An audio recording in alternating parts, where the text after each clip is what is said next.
Hi everyone, in 2024, the GPY fell to its lowest level in 34 years. Such significant fluctuation raised an important question: why do some economies become so vulnerable to currency shock? It reflects the deep connection between exchange rate and the country's economic growth, particularly through trade competitiveness, inflation dynamic, and the capital flows. To explore this relationship, our team will examine.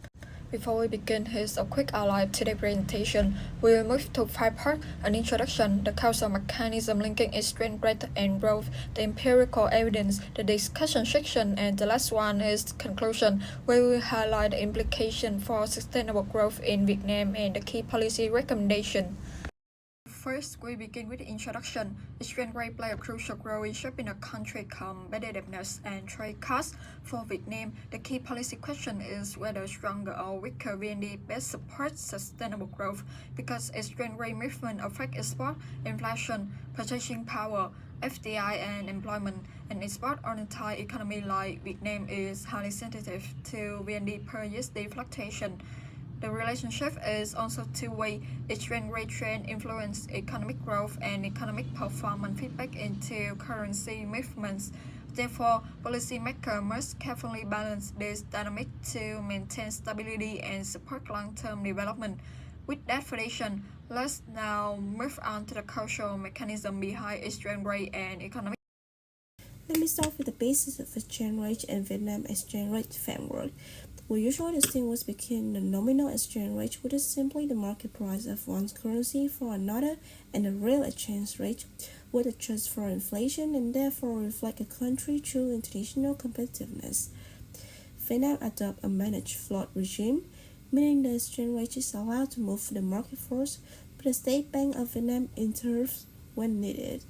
This arrangement aims to strike a balance between stability, important for attracting capital and managing foreign currency debt, and flexibility, which support export competitiveness. By contrast, fixed regimes offer more certainty but sacrifice monetary autonomy, while fully floating regimes can expose the economy to a sharp fluctuation. Finally, exchange rate volatility have both short and long-run implications. In the short run, depreciation can help export competitiveness but also raise import costs, creating inflationary pressure. Over time, this erodes purchasing power and slow consumption. In the long run, persistent volatility becomes a drag on growth, especially in developed economies where firms have limited hedging capacity. Empirical evidence for Vietnam shows that volatility reduces export performance and discourages. Moreover, the relationship is two-way. Strong growth attracts foreign capital and causes appreciation pressure, while downturn leads to capital outflow and depreciation. Now, let's move to the three main channels through which exchange rate movement affect the economy. The first channel is the trade competitiveness channel. When the Vietnamese dong depreciated, Vietnamese exports such as textile and electronics became cheaper abroad, boosting net export and output. In contrast, when the dong appreciated, exporters lose price competitiveness and the trade balance tends to be weakened. The second channel is the cost and inflation channel. Since Vietnam imports a large share of its intermediate inputs, a weaker dong makes these imports more expensive.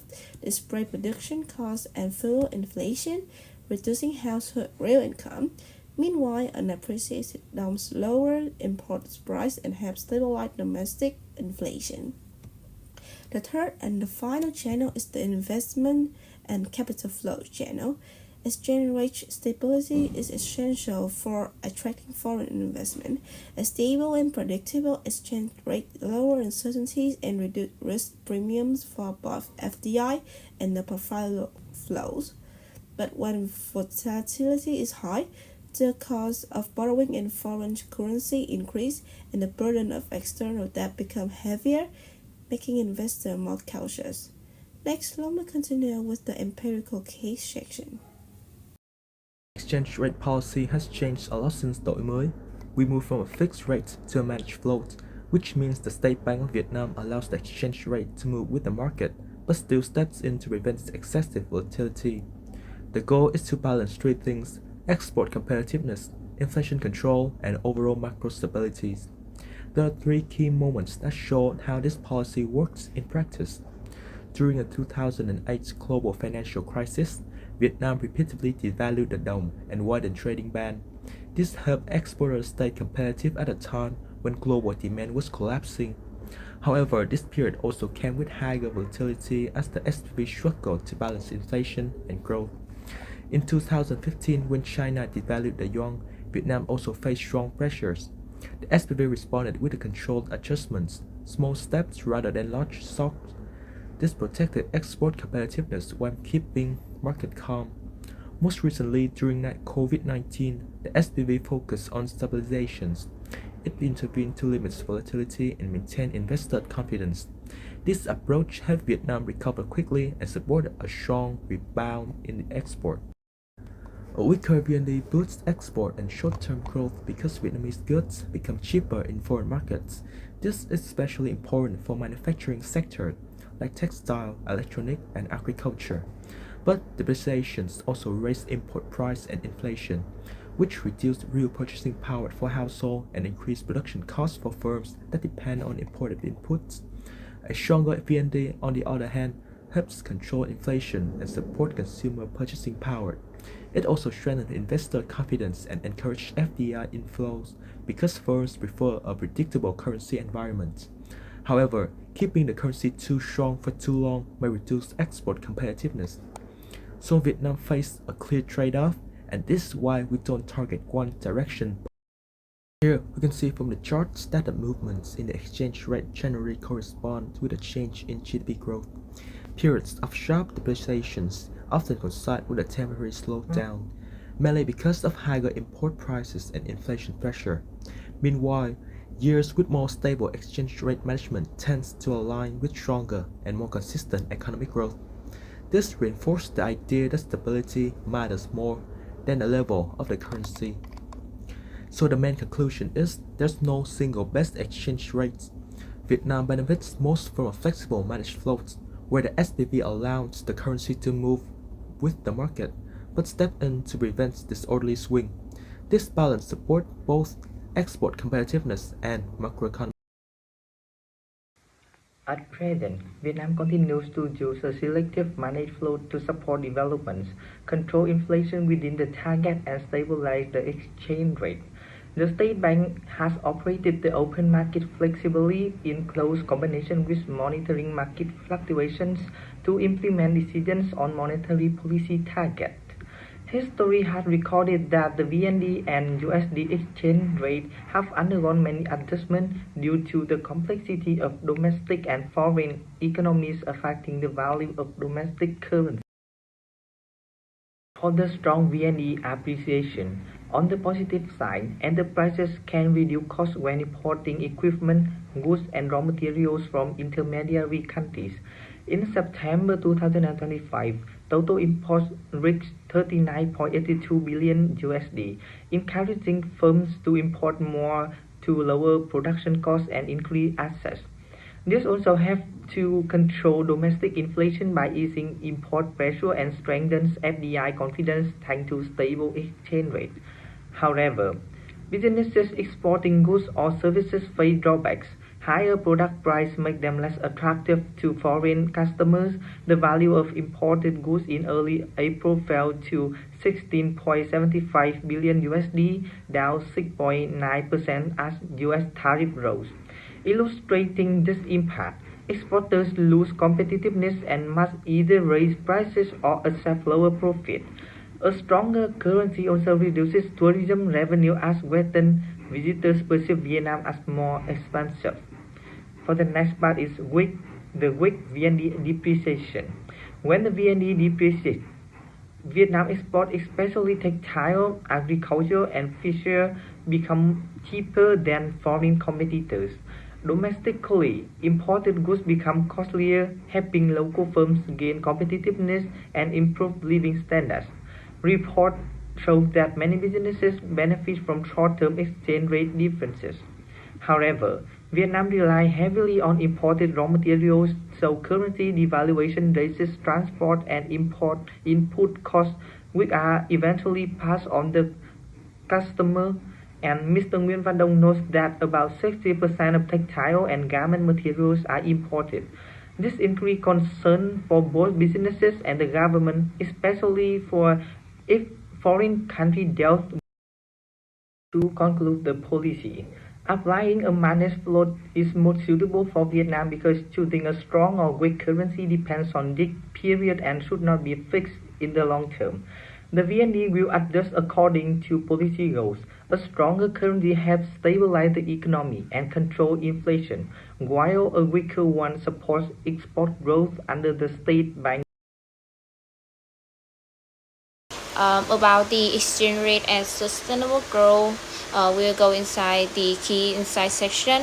So exchange rate influence Vietnam growth through trade competitiveness and inflation and also the investment flow. So since the change, the managed float regime has allowed Vietnam to respond effectively to major global shocks, such as the 2008 financial crisis and the 2015 renminbi devaluation and COVID-19, while still maintaining overall stability, which show that the exchange rate policy is not just a technical tool, it's also a critical foundation for macroeconomic resilience and long-term development. About the trade-off section, there are important trade-offs associated with both weak and strong currency strategy. A weak VND support export, boosts short-term growth and strengthen domestic production. However, it also raises import costs and places upward pressure on inflation. And with a strong VND, conversely, have controlled inflation, reduced cost of input, and increased investor confidence, especially among foreign investors. But the drawback is that it reduces the competitiveness in export and tourism. This means that there are no one-size-fits-all exchange rate. The best choice always depends on the economy. So for overall conclusion, in summary, Vietnam benefits most from a selective managed float, a system that combines market flexibility with policy discipline. There's no permanently better option between a strong or weak VND. Each serves a different purpose. When stability and inflation control are priority, a stronger VND is more suitable. And when the goal is export promotion and economic stimulus, a weaker VND can be deployed. So by maintaining a well-managed, flexible exchange rate, Vietnam can strike a right balance between competitiveness, stability, and long-term sustainability.